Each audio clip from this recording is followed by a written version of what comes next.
Bom, turma, hoje vamos tratar da associação em paralelo de resistores.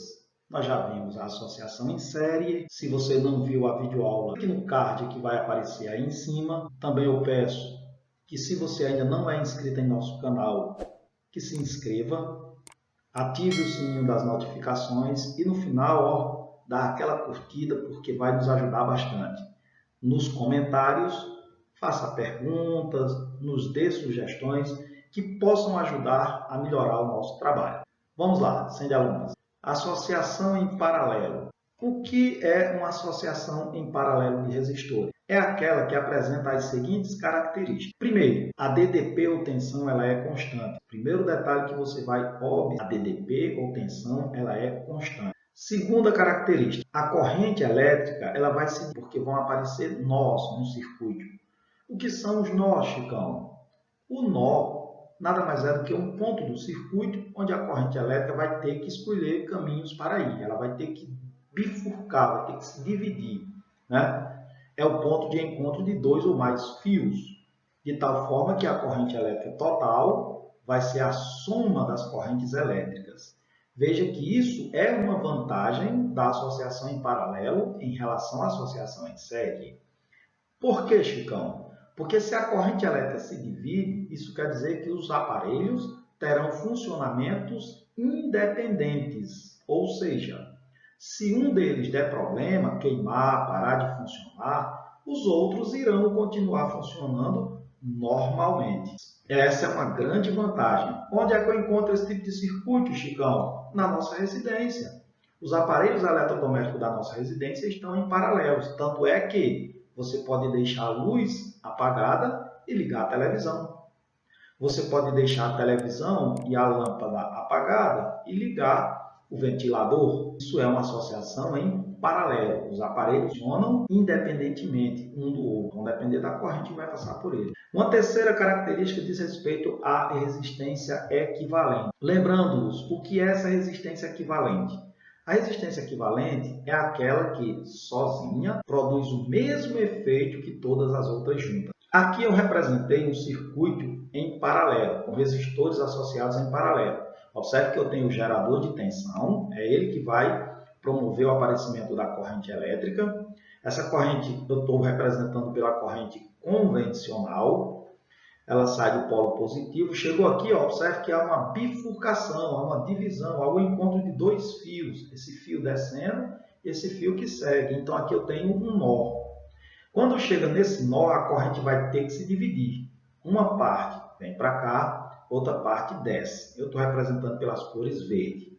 O vermelho dividiu para formar essas cores verde. Essa corrente que vem aqui, ó, esse verde que vem aqui, quando chegou nesse ponto, de novo, outro nó, ponto de encontro de dois fios. Quando chegou no nó, ela vai ter que se dividir novamente. Como ela se divide, uma parte vem para cá, ela desce. Ela dividiu aqui nessa azul e amarela. Essa azul vem, chega aqui, isso aqui não é um nó, ela apenas vai mudar a curva. Quando chega aqui, veja, ponto de encontro de dois fios, é outro nó. Aí essa corrente amarela vai se juntar com a corrente azul. Mas o que deu origem à corrente amarela e à corrente azul foi a corrente verde. Então essa amarela, quando juntar com o azul, vai formar a corrente verde, que vai se propagar pelo fio. E aqui, observe, ponto de encontro de dois fios, outro nó. E agora quem se junta? Essa corrente verde com essa corrente verde. Quem deu origem a essa corrente verde? Foi a corrente vermelha. Quando eu junto elas, volta a ser a corrente vermelha de novo, fechando o circuito. Portanto, a corrente que chega nesse nó é exatamente a corrente que vai sair aqui. Isso vai ser uma das leis de Kirchhoff, que nós vamos tratar depois. Agora, como calcular a resistência equivalente nesse caso? Quando você tiver associação em paralelo, a resistência equivalente ela é dada pela soma dos inversos. É por isso que a resistência equivalente total ela será sempre menor do que qualquer uma das resistências associadas. Sempre. Isso é uma grande vantagem também. Porque se eu diminuo a resistência, eu também diminuo as perdas no circuito. Menos energia vai ser perdida, vai ser dissipada no processo. Então, duas grandes vantagens da associação em paralelo. Primeiro, como a corrente se divide, os aparelhos funcionam independentemente. Segundo, a resistência equivalente vai ser menor do que qualquer uma delas, portanto, menos percas de energia. Ainda em relação à associação em paralelo, nós temos dois casos particulares. Vamos tratar deles agora. Primeiro caso particular, quando você tiver N resistores iguais, ou seja, de mesma resistência. Aí, neste caso, a resistência equivalente será dada pegando-se o valor de uma dessas resistências e dividindo pelo número de resistores associados. Esse N aqui, número de resistores. O segundo caso particular é quando você tiver apenas dois resistores em paralelo, como é esse caso aqui, ó. Aí, para você calcular a resistência equivalente, basta fazer o que nós chamamos de produto dividido pela soma. Quando tivermos dois, produto dividido pela soma. Por último, temos a que nós chamamos de associação mista de resistores. O que é uma associação mista? Como o próprio nome diz, é uma mistura entre série e paralelo. Se vocês observarem esse desenho aqui, esse circuito aqui representado, você tem que esse fio de cima está em paralelo com esse fio do meio, que está em paralelo com o fio de baixo. Então, eu tenho uma associação em paralelo. Ao mesmo tempo, no fio de cima, você tem dois resistores que estão associados em série. Então, aqui eu tenho uma associação mista, uma mistura de série com paralelo. Depois, na aula de resolução de exercícios, a gente vai ver como resolver a resistência equivalente nesse tipo de situação. Agora, nós vamos observar isso aqui através do simulador, que nós chamamos de simulador FET. Vamos para ele, então?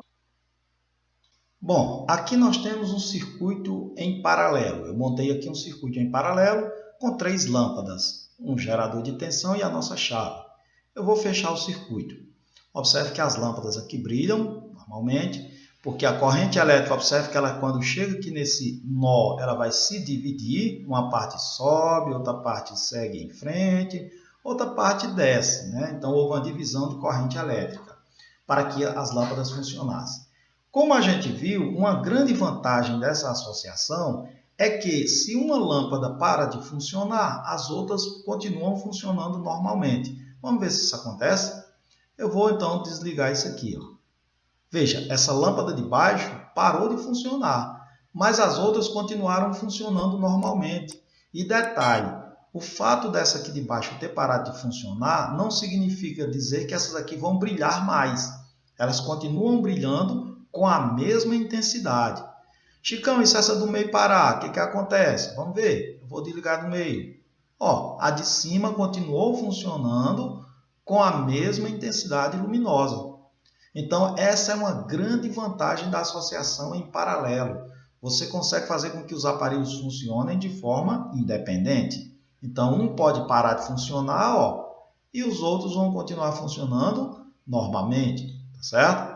Um outro detalhe é o seguinte, a DDP a gente viu que ela é constante, né? A DDP dos terminais. Vamos medir essa DDP aqui só para ver. Eu tenho um gerador, vamos ver a DDP do gerador. Aqui eu medi, esse aparelho chama-se voltímetro, ele mede a DDP ou tensão, aí deu 9 volts. Agora eu vou medir a DDP aqui nos terminais dessa lâmpada de baixo, 9 volts também. Vamos medir a DDP nessa lâmpada do meio.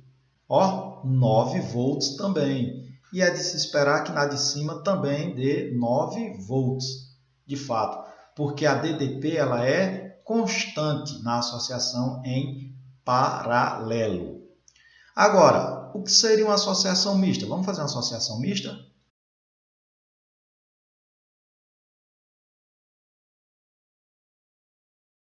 E veja na associação mista o que acontece agora. Ó. Observe que as lâmpadas aqui de baixo elas estão brilhando com uma intensidade maior do que as lâmpadas que estão aqui em cima. Essas duas lâmpadas estão em série.